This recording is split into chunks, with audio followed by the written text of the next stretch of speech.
Personally, I take it as a frontal attack on hydrogen in general by folks who just say electrify everything, who really don't understand the carbon footprint of the world. The stakes couldn't be higher.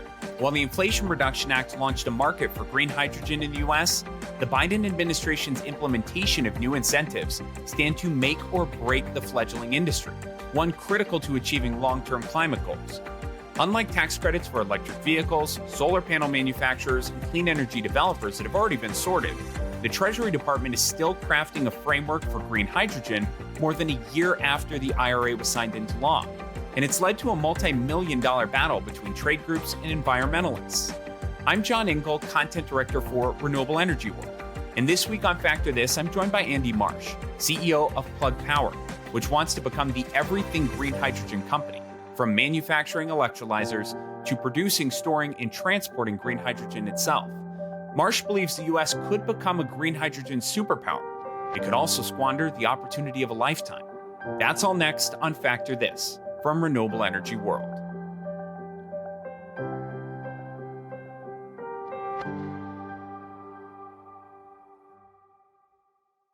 Andy Marsh, thanks so much for joining the Factor This podcast. It's great to see you. Great to see you too, John.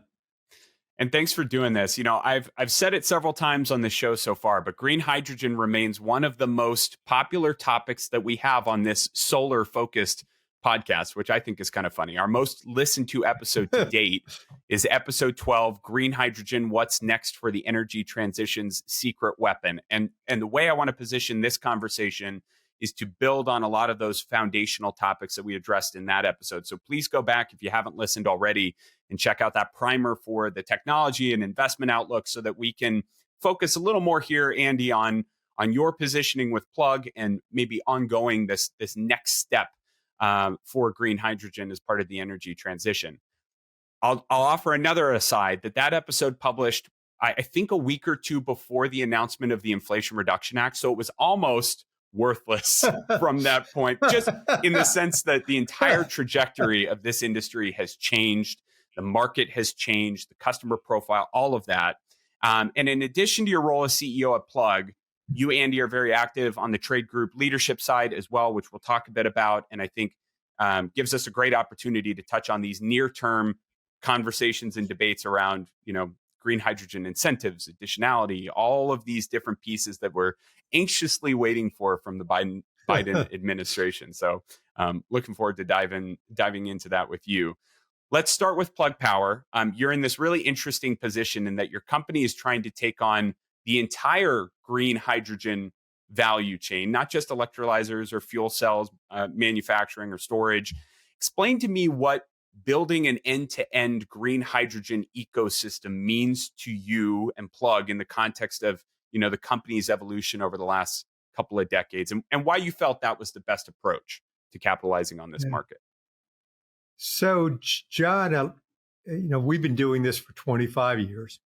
And as we've talked about before, Plug's developed the first real commercial market for fuel cells, going into a very unsexy market, putting into forklift trucks. And we've expanded greatly from there. But during my 15-year journey, the commitment that other people had to building this industry out, especially 10 years ago, was relatively limited. And even with the excitement of the IRA, you still don't see companies aggressively going after this market as Plug is doing. And companies like Amazon, whether it's for vehicles on the road, whether it's for our stationary products for providing backup to data centers or charging electric vehicles, really want a company that can provide everything from hydrogen to electrolyzers to being able to deliver that hydrogen, which we can do with our cryogenic trailers, to our fueling stations. I'm driven by customers who tell me that they want someone who can provide a turnkey solution and someone who is committed to this industry and who's been committed to this industry for a long time. And I think that's really what distinguishes Plug Power. So you've heard that directly from customers, that the bespoke nature of the green hydrogen ecosystem is it what? Is it too complicated? Are there too many moving parts and players involved to take on, the manufacturing piece, the delivery piece, the storage piece, the even the power generation of, getting clean electrons? It's a big bite to take. So where's the value proposition there, and why Yeah. why does the customer want that? If you could drill down a little deeper. Well, let me take a step back and say that the company that's doing it today is really a conglomeration of companies who have been working on different sectors. We went out and found companies that were also committed to building out this hydrogen ecosystem and asked them to come join Plug and really build out this entire ecosystem. I think if you look at the customer's point of view, uh, it's not easy to make all these pieces fit together today. Uh, it reminds me of, say 1993 in the wireless industry, John, where I worked at Lucent Technologies at that time. You really need someone who would provide you the handset. You really need somebody who could be the wireless carrier like AT&T. You really need somebody who could take that wireless communication and bring the optical network to a central office. It's no different today. These parts aren't easily put together. And if you're a customer like Amazon, whose main job is to deliver packages to your home, but also want to do that in a sustainable way, having someone they can turn to who can really manage this complete ecosystem is quite valuable to them. You mentioned the forklift origins. 25 years is a long time, so we're not gonna take all the time necessary to explain the entire evolution of the company.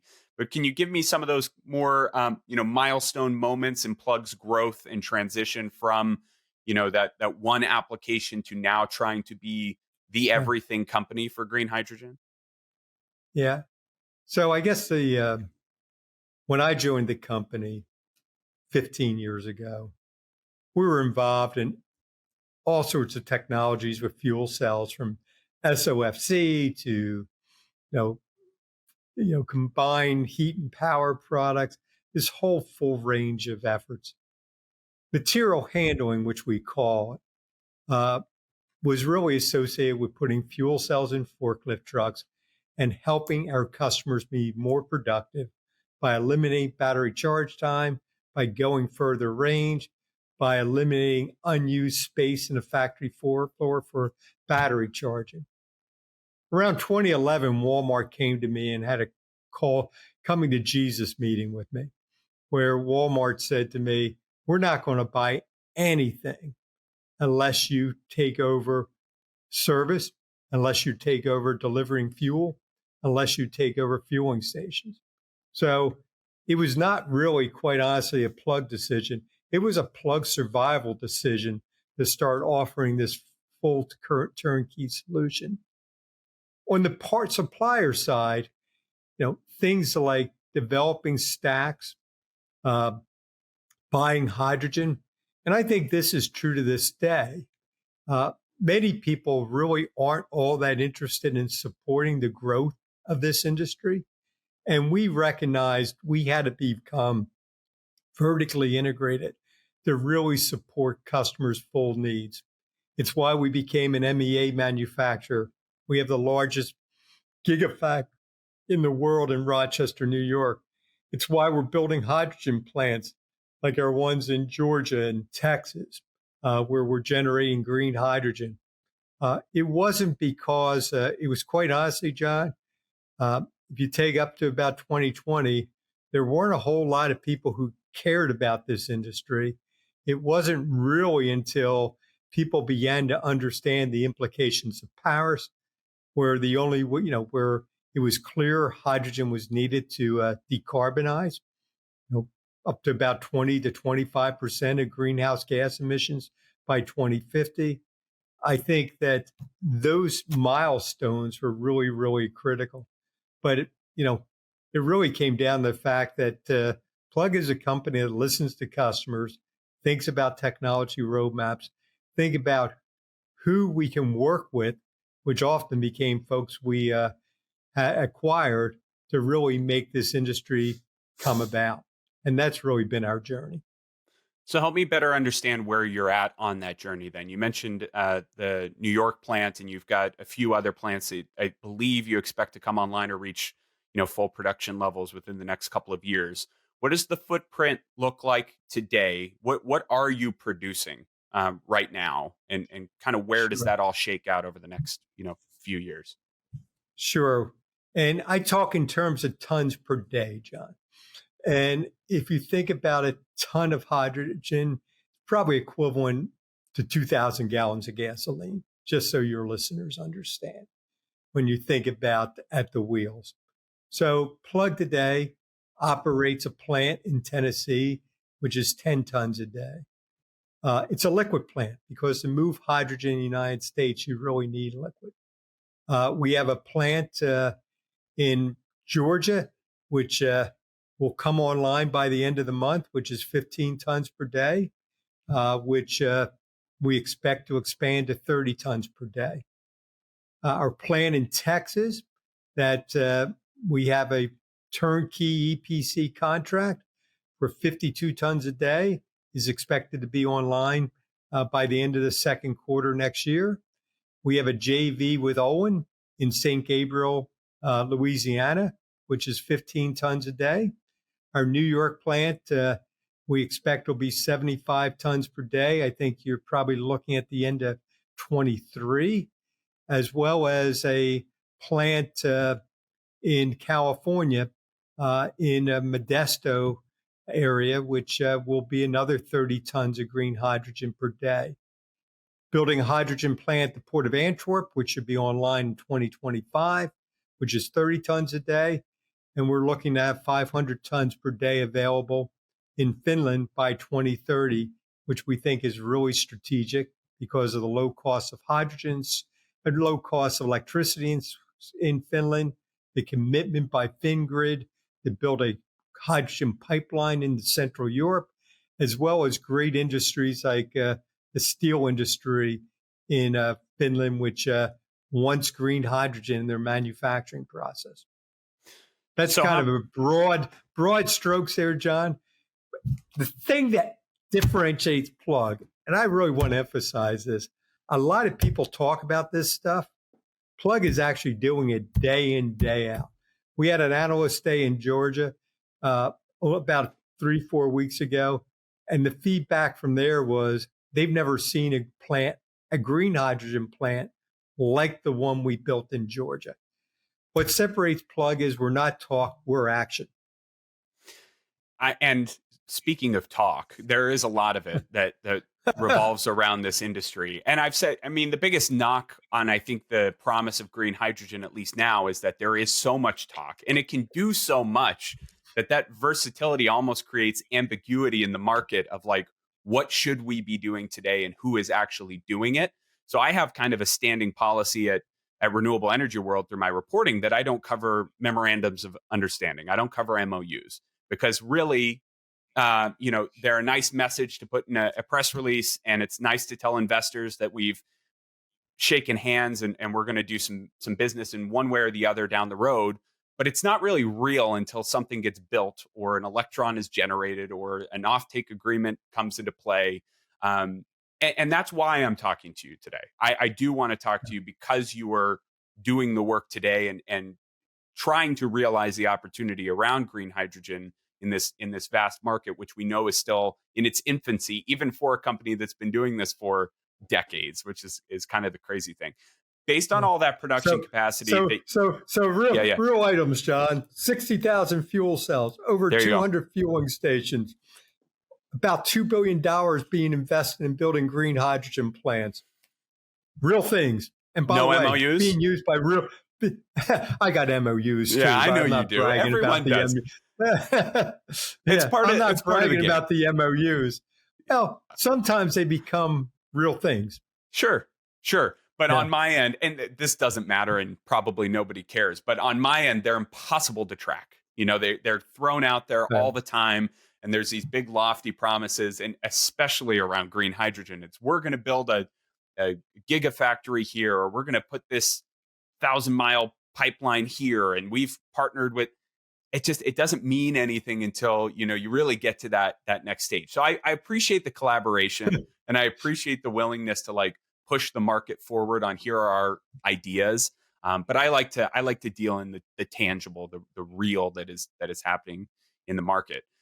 Based on what you're doing right now, and you laid out all that production, which I think is super helpful. How much of that today is the quote unquote green hydrogen um, that goes through the electrolyzer process versus hydrogen produced from fossil resources? Sure. So if you look at our plant in Georgia, electrolyzers. You look at our plant in Texas, electrolyzers. If you look at our plant in New York, electrolyzers. If you look at California, electrolyzers. In St. Gabriel and Tennessee, we're cleaning up waste streams where the hydrogen would just be burned off, which come from chloralkali processes.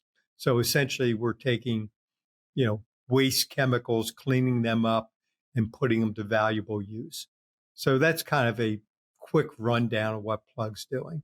And those stacks, John, you mentioned people talk about gigafactories. Well, we do have a gigafactory that can make, at a minimum 5 gigawatts of electrolyzers and fuel cells a year in Rochester, New York.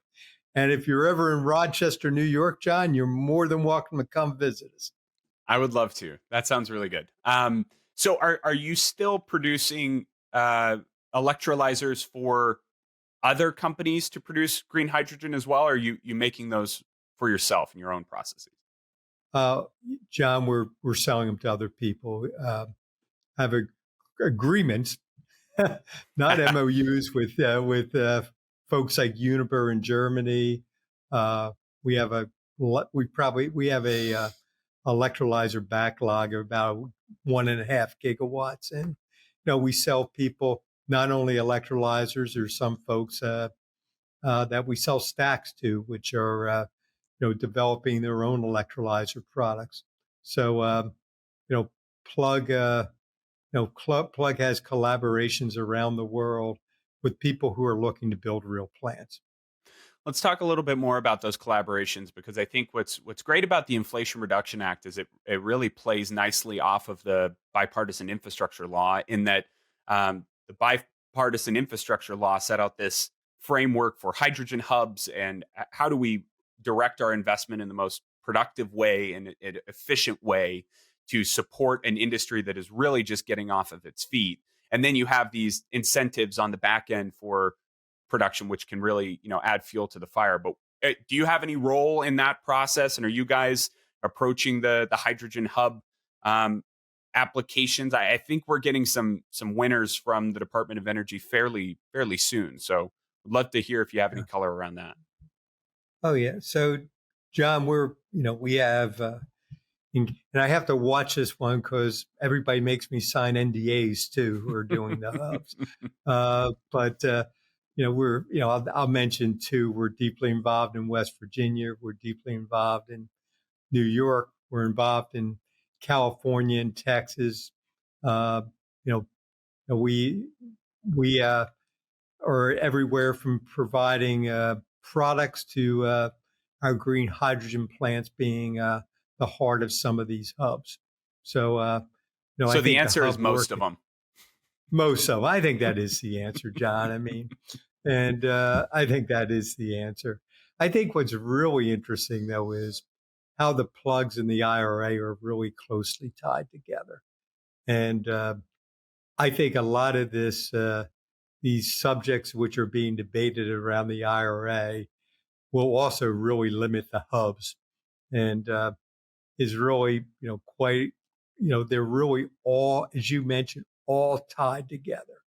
If the U.S., which was one of the intention of the IRA, is going to be a leader in hydrogen hubs, how Treasury interprets the IRA will have dramatic impacts.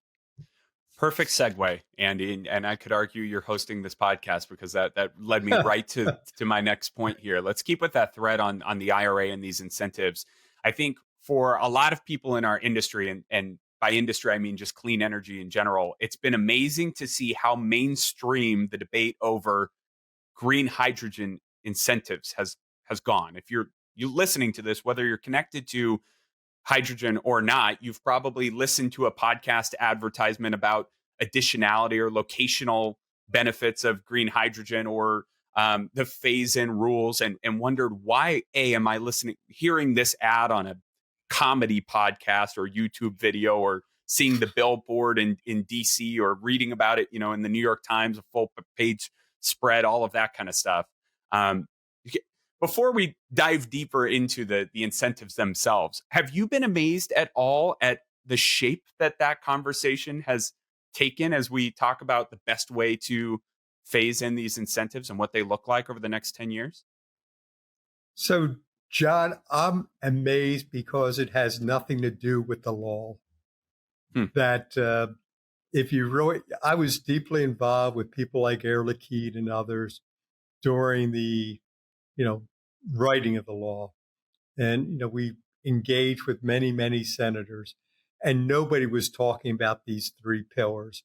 So I'm probably the things that shocked me the most was, the fact of the matter is that, in Plug's opinion, and actually the opinion of most members of the Fuel Cell and Hydrogen Energy Association, there's been a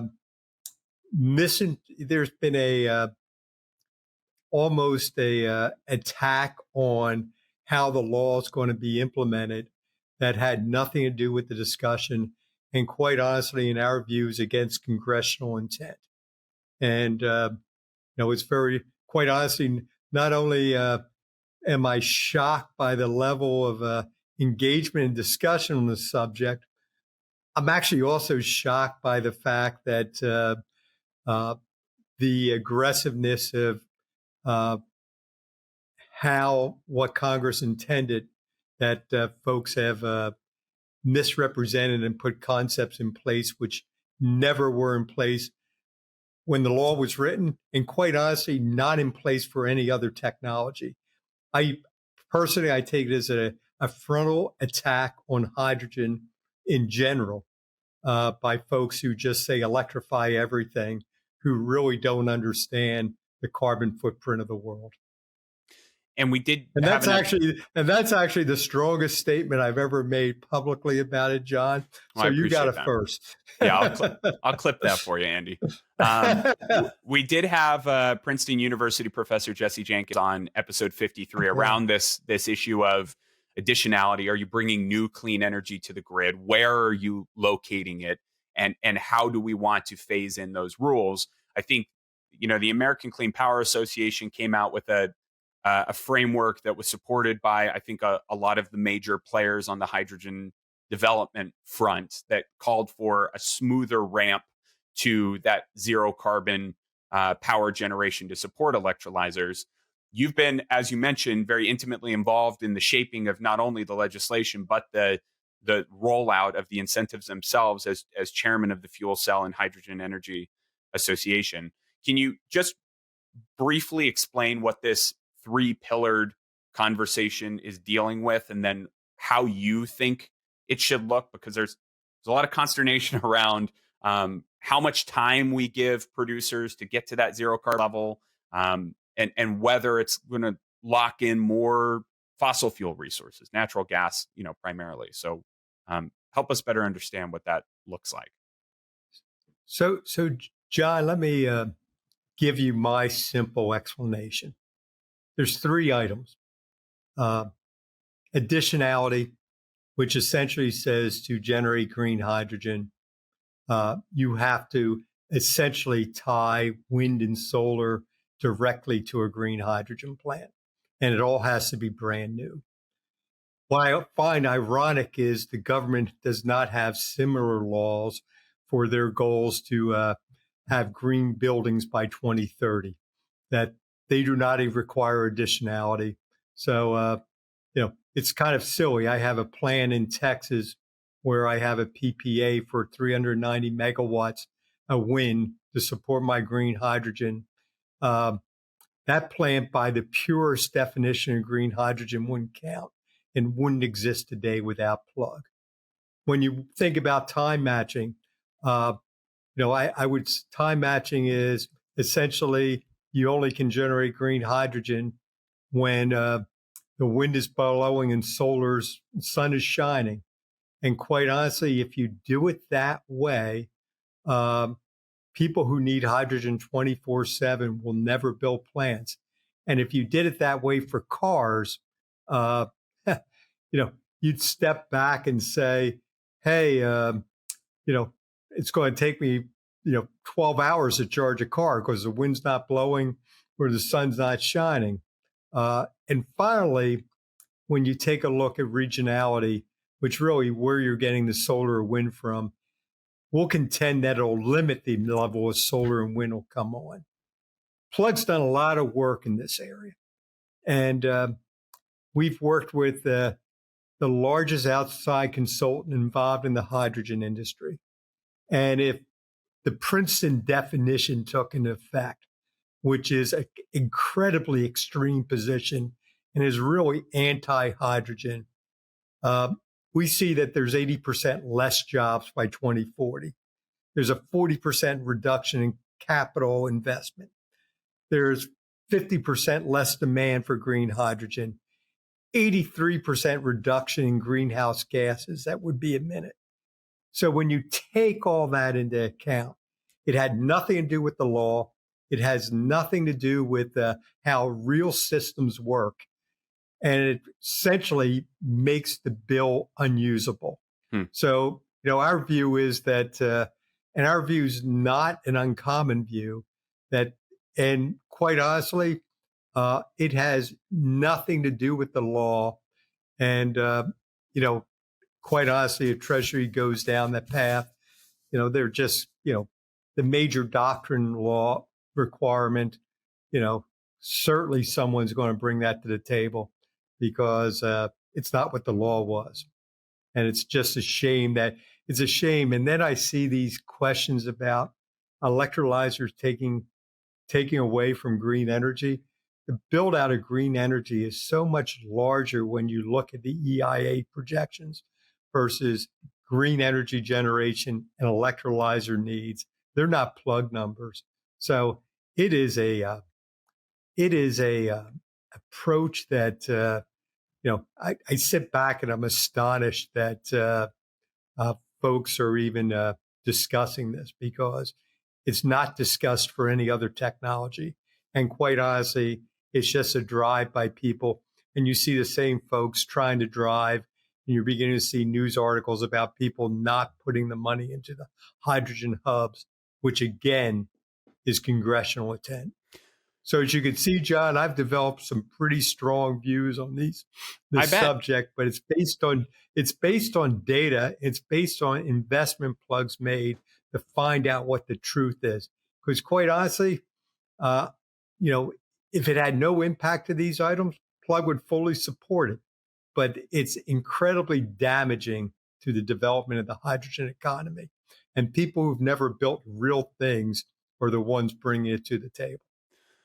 So you don't think it's hyperbole to say that if Department of Treasury goes in that direction, adopts the three-pillared approach, a more stringent version of it that requires that early phase-in of low-carbon power generation, locationality, hourly matching, all of that kind of stuff, it could squash the industry just in one fell swoop?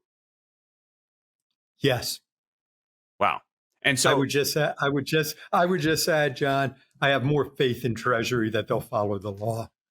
And you're pretty close to the issue. So I imagine that you're still having conversations with either directly or indirectly with the administration, with the people that are involved in all of this. What's your general pulse for the direction we're heading? Do you think, as with most of these rules, will land somewhere in the middle where everyone's kind of grumpy over the ruling, but they say, we can deal with it? That's where we've fallen. It feels like with electric vehicles, with some of the domestic content requirements, all that kind of stuff. So where do you think we're headed?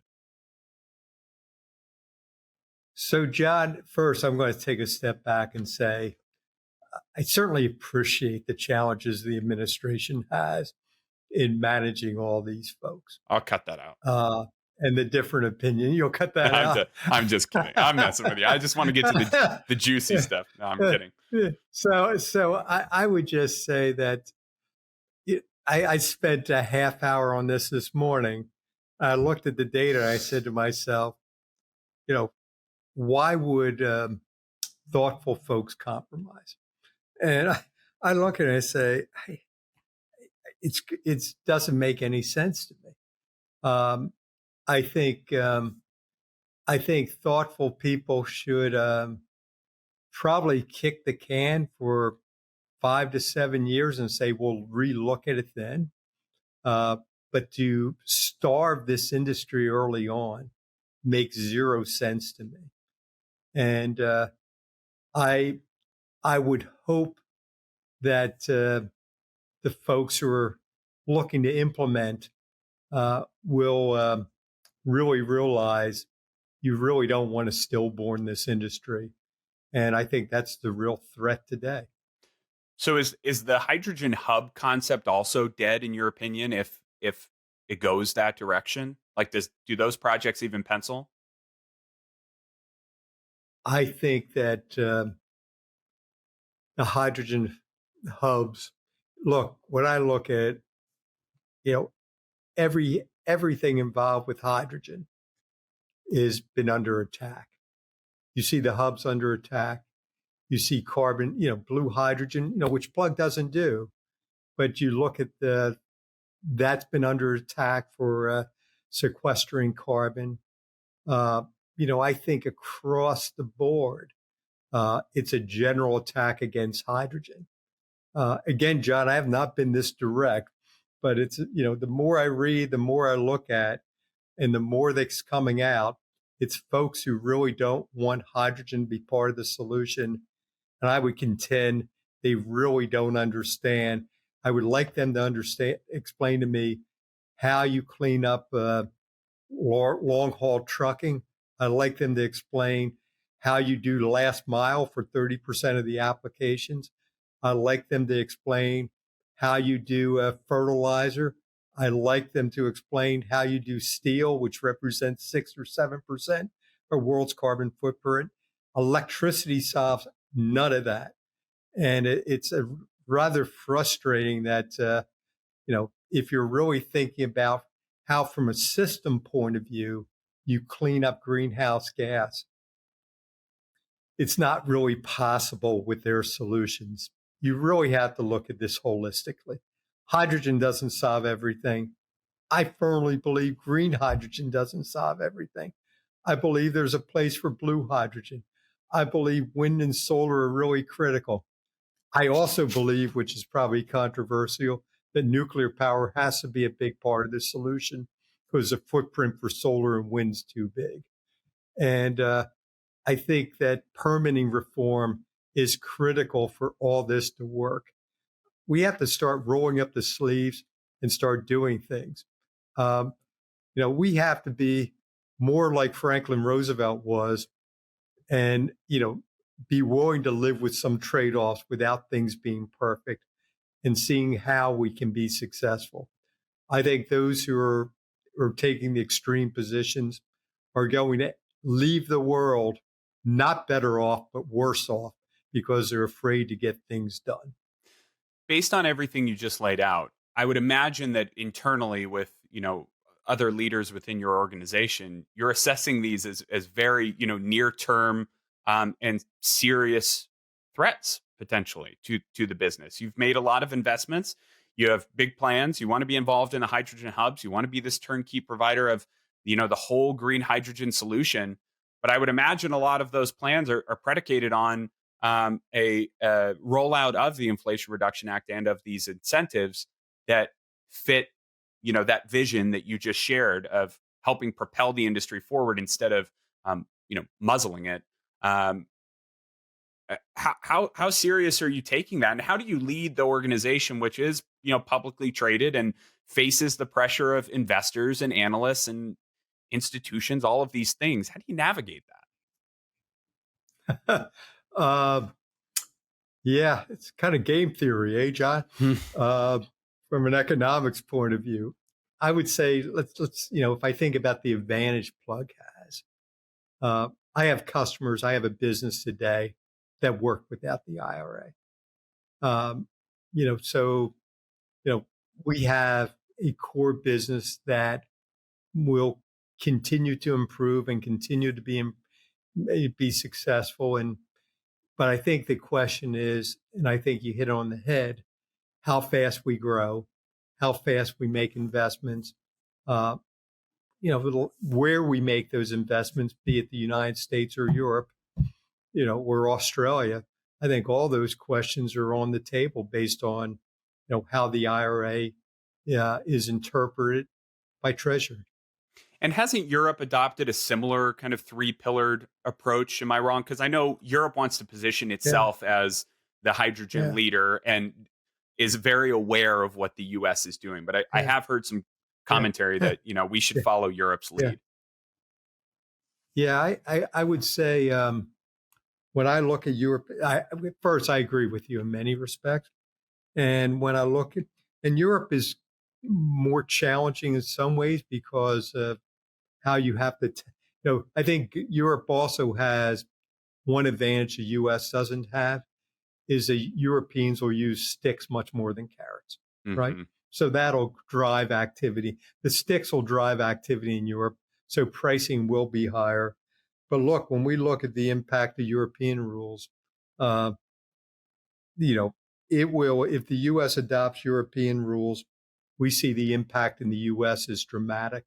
We're not the same. Now, first, Europe's not a country in reality. We're not, even with the European Union, we're not the same place. We don't have sticks. It is a carrot approach. It's a much different landscape. We're not putting, you can see we're not putting strict rules about when you can enter cities and what your carbon footprints are.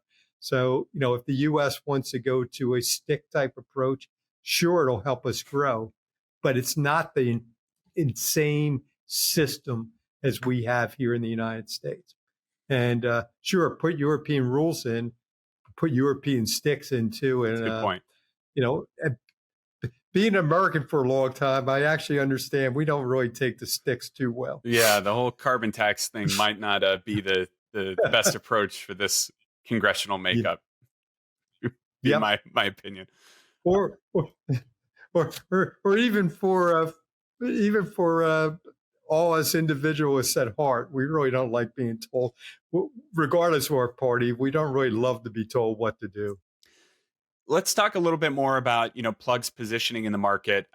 It just in reference to the stock, it's been a tough year. I mean, you've faced a lot of pressure from investors and analysts on that point. I talked to a lot of CEOs of publicly traded companies who often ignore the share price to a degree to say that we're focusing on making meaningful investments, we're doing the work, we're reaching the numbers we want to. um, but that's got to be a difficult and challenging journey of its own when you're facing those pressures. How does that work into all of this, as you are in a very capitally intensive market that is just getting off the ground? It takes a lot of money to make money, right, in the green hydrogen space. Can you give some perspective there? Well, John, I do think about the stock price, and I think all So CEOs the think about other the so the other stock ones are price. lying to me. uh, I would just say, if you probably look at their schedules, they count it. They probably care about their stock price too. And look, we spent a lot of time, looking to tell our story, and key to us is really continuing down the path to profitability. I don't think anybody questions our ability to generate revenue. Uh, if you look at our stock, you know, I'll be out next week promoting it in London. I'll be at a UBS conference and a Morgan Stanley conference, and I'll be telling our story to investors. I believe that the growth potential of Plug is underestimated. I know it's I know profitability and the path to profitability is really important to investors. And as we start executing and showing investors they can make money on Plug can make money and can generate cash, uh, as well as continue to grow, I think investors will reward us.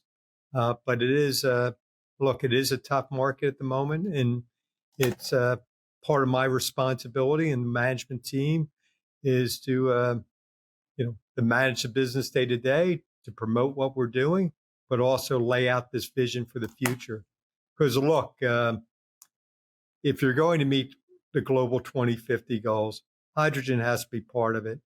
And no other company's in a better position to support it than Plug.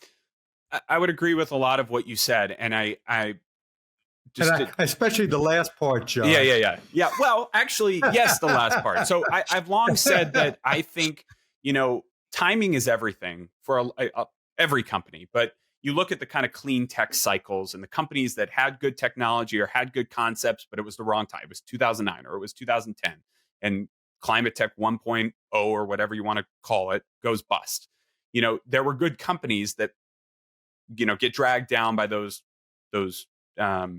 headwinds. So I think that the companies best positioned to take advantage of the Inflation Reduction Act are those that already had the scale of the commercial, the business, the corporate structure, as well as that established customer base that you were talking about in this manufacturing footprint. And the IRA is a historic piece of legislation, but it is bound in time on its own too. I mean, we've got a decade here to really cash in on a lot of these incentives, and to be aligned with that trajectory of we've got a company that's just ready to soar. You face those near-term challenges and pressures from the market, investors, analysts, all of that, but few are really at the point of maturity to realize the opportunity. In my opinion, that's what I think is one of the biggest drags right now, is that you need scale to even be able to play in this arena. John, I agree, and I think that's probably Plug's advantage here. Is we talked early, we actually do real things.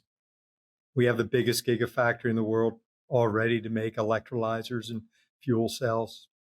We have a large manufacturing integration plant, 400,000 square feet just south of where I'm talking now. We have 4,000 employees. We have real products in electrolyzers. We have real products in cryogenic trailers and liquefiers. We have real products in fueling stations. We have real fuel cells. I was in Netherlands last week. Time runs together, where I was watching our vehicle on the road that we put on the road with Hyvia, our joint venture with Renault. So Plug's a real company doing real things. I am convinced the investors will be well rewarded in the future sticking with us.